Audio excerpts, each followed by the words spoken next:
voyez ce passage dans les Sisters?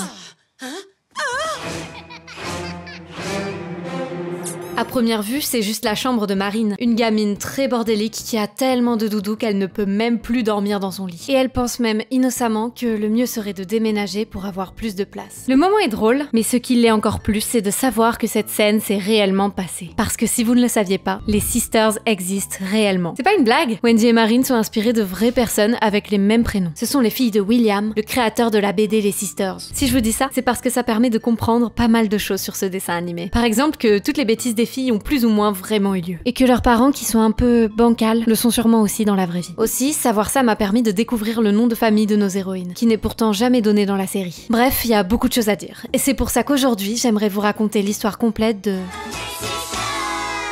Notre histoire commence au début des vacances d'été à Pomme-les-Bains, une ville tranquille du sud de la France. Là-bas, il y a une belle petite maison tout à fait normale, du moins en apparence. On y découvre Wendy, une ado de 13 ans, et Maxence, son petit copain. Ils ont trop hâte de pouvoir profiter du soleil ensemble et faire tout ce qu'ils veulent. Sauf que... Berk, vous êtes trop dégoûtant. Heureusement que vous avez pris une bonne douche.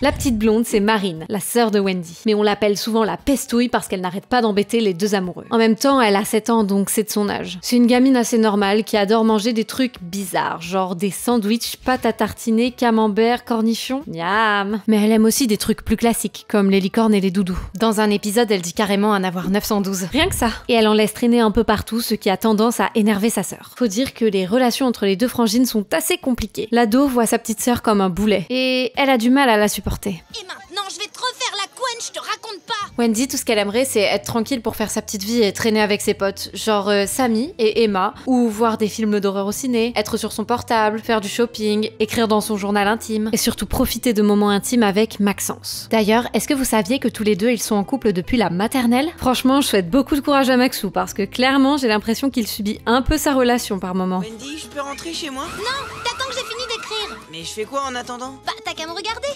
Au départ, je me suis dit que comme notre blondinet est du genre à flipper super facilement, il a peut-être juste peur des conséquences s'il la quitte. Mais en réalité, c'est déjà arrivé. Maxence l'a plaqué plus de 16 fois et il est toujours revenu. Bon, ok, il y a des fois où il a pas vraiment eu le choix. Sinon, Wendy révélait un de ses secrets. Il a un gros bouton bien dégueu derrière l'oreille. Ouais, c'est du chantage. N'empêche que toutes les autres fois, il est revenu de lui-même. Si on ajoute à ça que dans la saison 1, il a pas une très bonne relation avec le père de sa copine, mais qu'il s'accroche et finit par être accepté dans la famille, on se dit quand même qu'il est très amoureux de Wendy. Parfois même un peu trop.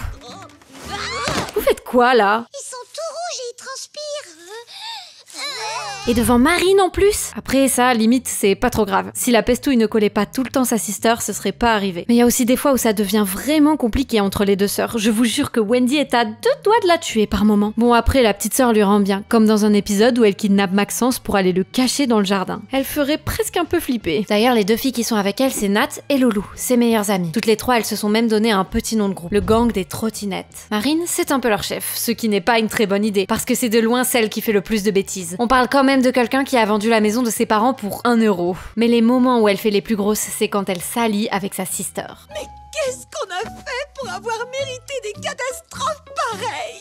Par exemple, un jour où elles font du roller avec leur mère, elle la pousse dans une énorme descente alors qu'elle ne gère pas du tout. Oui, elle aurait clairement pu se péter une jambe. Voire pire, les filles sont sûrement les pires enfants de la Terre et ça, tout le monde s'en rend compte. Y a pas un seul endroit où elles vont sans risquer de finir en prison. Les vigiles du ciné et de la piscine les détestent. Mais elles ont quand même un côté attendrissant parce que malgré toutes leurs gaffes et disputes, on voit qu'elles s'aiment vraiment. Et au fond, on comprend que si Marine colle autant sa sœur, c'est parce qu'elle veut lui ressembler. C'est un peu son modèle en fait. Même si on peut en avoir l'impression par moment, les sisters ne vivent évidemment pas seuls, mais avec leurs parents, Sandrine et William. Ils ont 35 ans, elle est infirmière et lui, dessinateur de BD. Et sincèrement, je pense que c'est les pires darons que j'ai jamais vus. À côté d'eux, des personnages comme Marge et Homer, c'est des champions de l'éducation. La liste des trucs irresponsables qu'ils ont pu faire est juste énorme, mais dans le tas, il y a tous les moments où ils achètent des objets ultra dangereux à leurs filles. Ça peut clairement découper quelqu'un, on est d'accord. Ils ont aussi envoyé Marine dans un igloo au pôle Nord pendant que eux sont partis avec le reste de la famille se faire des petites vacances à la mer. Oui, c'est vraiment arrivé. Et j'en passe. En plus, la moitié du temps, ils se mettent en colère que ce soit justifié ou pas, et l'autre moitié, ils sont beaucoup trop laxistes. Par exemple, dans le premier épisode, ils ont envie de profiter un peu de leurs vacances pour faire du camping, comme quand ils étaient jeunes. Sauf que leurs filles, elles sont un peu trop hyperactives pour rester toutes seules sans risquer de détruire la maison. Littéralement, ça arrive même très souvent. Alors, Sandrine a une idée. Je viens d'avoir mamie au téléphone. Vos grands-parents sont d'accord pour que vous passiez les vacances chez eux. Non, ça va être des vacances toutes pourrites. Ouais, va falloir s'y faire. Marine, elle aime trop inventer des mots et parler bizarrement. Ça tenait sang pour le pestacle. En même temps, elle a raison. Passer l'été chez sa grand-mère à regarder les 12 coups de midi en mangeant des gâteaux périmés depuis 15 ans, ça va 5 minutes. Pour éviter ça, Wendy a une idée. Faire des bêtises pour être privée de vacances chez leurs grands-parents. Oui, c'est vraiment un plan de merde. Mais la guerre est déclarée. La grande sœur sait que les parents détestent quand elles font trop de bruit, alors elle se met à chanter fort et surtout extrêmement mal. Ensuite, elle simule une dispute avec Marine, mais rien n'y fait. Les parents s'en foutent totalement. Là, ils sont avec leur toile de tente, et ils regardent même pas leur fille. Il y a des sardines à planter, et ça passe avant leur éducation. Je sais que dans les faits, c'est pas non plus si grave que ça. Le problème, c'est que, comme je vous l'ai dit, les gamines sont assez hyperactives, et ne pas les surveiller, ça revient à leur donner carte blanche pour faire n'importe quoi. Genre, inonder entièrement la maison. Ah, je vous l'ai dit, cette baraque, je sais pas comment elle tient debout après tout ce qu'elle a vécu. Cette fois, normal, les parents réagissent. Et alors que le plan de Wendy allait étonnamment marcher, Marine fait une boulette et avoue que si elles ont fait ça, c'est pour ne pas aller chez les grands-parents. On va tous passer la semaine chez papy-mamie pendant que ça sèche. Et merci d'avoir gâché nos vacances.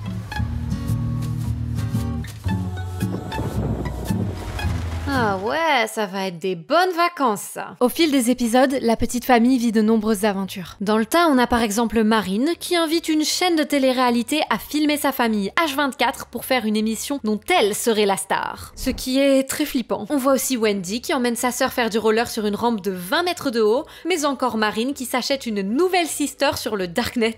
Elle va devenir quoi quand ma sister d'adoptation sera là? Wendy sera envoyée dans une grosse poubelle sur la planète Mars.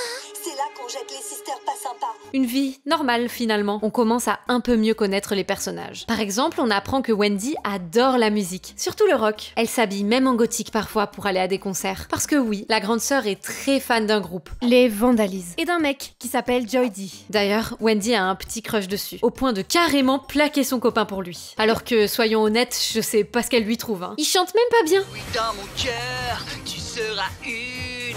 Oui, dans ma tête. De toute façon, Joy D c'est une star et il s'en fout d'elle. Du coup, elle retourne comme si de rien n'était avec Maxence. Ouais, il est trop gentil. Bon, je vous rassure, elle a quand même des qualités. Elle est plutôt forte en dessin, en kung-fu et en yoga. Bref, finalement, c'est un peu une artiste dans l'âme. Par contre, ça compense difficilement ses autres défauts. Moi, je fais des choses concrètes pour l'environnement.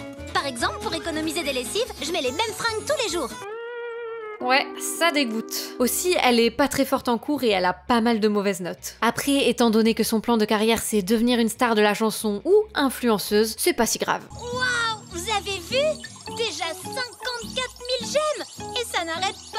54 000 ? Mais venez, on essaie de faire pareil. C'est quoi ce chiffre de fou ? Il y a aussi beaucoup de choses à dire sur sa petite sœur, Marine. Déjà, je vous ai dit qu'elle aimait les doudous, mais elle en a un préféré qu'elle ne quitte jamais, Puduc. Il porte très bien son nom parce qu'à force de le traîner partout, il a une odeur horrible. D'ailleurs, on apprend dans un épisode que ce bout de chiffon, il a appartenu à un homme qui est devenu riche, mais à aucun moment on nous explique comment Marine l'a récupéré. Sinon, la petite dernière de la famille a aussi beaucoup de points communs avec la plupart des filles de son âge. Par exemple, vouloir devenir infirmière comme sa mère. Mais vous connaissez les enfants, ça change vite d'avis. Quand je serai grande, je ferai un travail facile, comme papa. Dans la saison 2, on apprend que Marine a des petits problèmes de concentration en plus d'être hyperactive. Ce qui explique, en partie, qu'elle a aussi de mauvaises notes à l'école. D'ailleurs, il n'y a pas que les sisters qu'on apprend à mieux connaître. Sandrine, leur mère, apparaît souvent comme la seule personne responsable de la maison. Elle peut se mettre en colère quand c'est nécessaire. Ça n'empêche que par moments, elle retrouve son esprit d'enfant. Comme quand elle joue aux jeux vidéo avec son mari. Aussi, c'est une très mauvaise cuisinière. Enfin, elle a quand même des asticots dans son fromage, c'est vous dire. Heureusement qu'elle gère un peu plus pour certains trucs, comme la gestion de son jardin potager, hein. Pour ce qui est de sa rencontre avec son mari, on sait qu'elle l'a rencontré dans un ascenseur où ils étaient tous les deux bloqués. Et comme c'était deux gros fans de métal, le courant est bien passé. D'ailleurs, William, le père des sisters, a joué dans un groupe quand il était jeune. Plus tard, il en a refondé un autre, les Plutonium, mais avec Sandrine cette fois. Depuis, il a gardé sa passion pour la guitare. Il aime beaucoup d'autres choses, comme les courses de voiture, le foot, ou comme je vous l'ai dit, les jeux vidéo. Mais ça arrive aussi que que William pète totalement un câble. Il est limite pire que ses filles. Regardez-le là, il défonce une porte avec une tronçonneuse juste pour gagner un pari. Peut-être qu'il est un peu tendu parce que ses filles sont horribles et que tout au long des épisodes on comprend que la famille a des problèmes d'argent. Et vu l'état de nos finances actuellement, ça va pas être possible tout de suite. Mais j'avoue que ça n'excuse quand même pas de se mettre dans des états pareils. Une grosse partie du temps, il arrive à rester calme. Et heureusement, parce que son métier de dessinateur de BD, il l'exerce à la maison et c'est pas rare que les Sisters détruisent complètement ses planches. Travailler là où il vit, ça a quand même un point positif. Pour trouver des idées, il n'hésite pas à s'inspirer de ses filles. Au fil des épisodes et des catastrophes provoquées, il y a tout un tas de nouveaux personnages qui apparaissent. Parmi eux, on retrouve Madame Georgette, avec qui Sandrine est souvent en rivalité, notamment pour savoir laquelle des deux cuisine le mieux. Spoiler, c'est pas la mère des Sisters.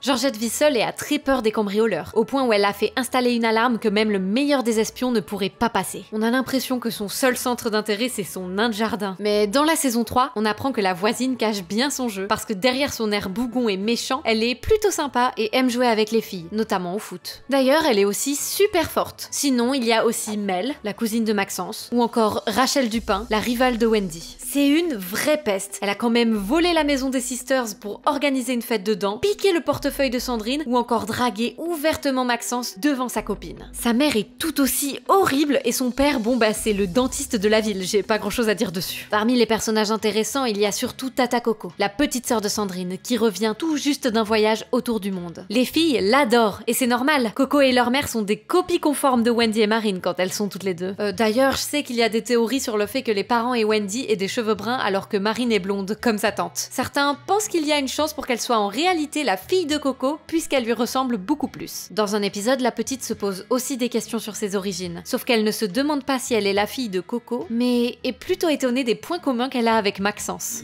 Mais oui, si ça se trouve, vous êtes frères et sœurs. Donc là, elle pense que le mec de sa sœur, c'est son frère. Est-ce que ça veut dire qu'elle est en train d'imaginer que Wendy est potentiellement en couple avec son propre frère? Heureusement, à la fin de l'épisode, on comprend que ce n'est pas le cas et que Marine a seulement une sœur. Ah, et non, Coco n'est pas sa mère, mais je vous en reparle après. Bref, la série avance, le temps passe et on voit dans certains épisodes que les filles grandissent. Marine, qui avait 7 ans dans la saison 1, en a maintenant 9. Et Wendy, 15. La plus grande commence à faire des stages et des petits boulots. Elle est même prise dans une école en option musique. Physiquement, les choses évoluent aussi. Elle voit son corps qui change. De son côté, Marine a des convictions plus adultes, genre protéger la planète. Et on la voit qui se questionne sur le fait d'avoir, elle aussi, un amoureux. Mais il y a quand même des trucs qui ne bougent pas. Et c'est mieux comme ça. Ce serait dommage que les filles ne fassent plus de bêtises et ne vivent plus ces folles aventures. Elles ont une vie vraiment fun et qui parle à tous les frères et sœurs du monde. D'ailleurs, ça leur donne une idée. Faudrait que les autres sisters et brothers voient comment on est des super sisters. Comment?